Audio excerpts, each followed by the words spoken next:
This video will show you how to administer the Gentry spelling test, also known as the Munster test.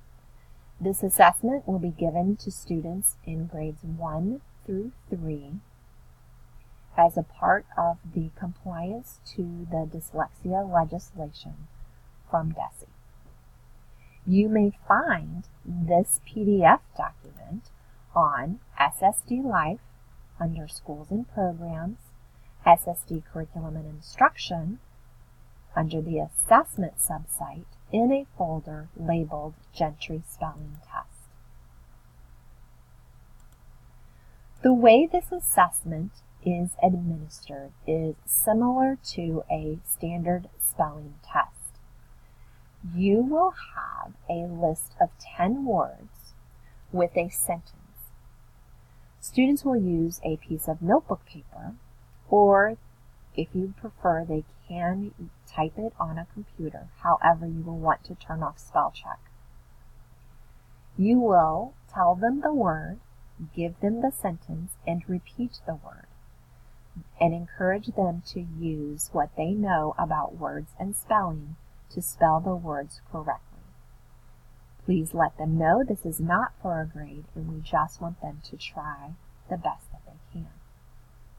Once the test is completed, you will then analyze the results by using the chart on page 5, which helps you determine the spelling stage.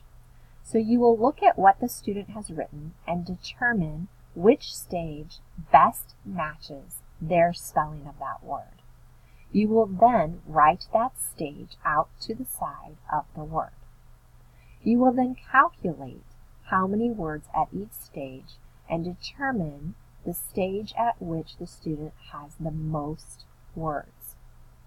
If a student has 2 stages that tie, for example, they have 5 words in transitional and 5 words in conventional, we will categorize them as the lower stage.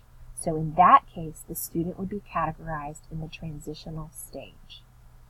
You will then record these scores in EduClimber and keep the protocol in the student's file. The directions on how to enter the scores into EduClimber can be found on the District Test Assessment directions on SSD Life in the Assessment subsite. If you have any questions, please feel free to contact Molly Bolton at 989-8246. Thank you.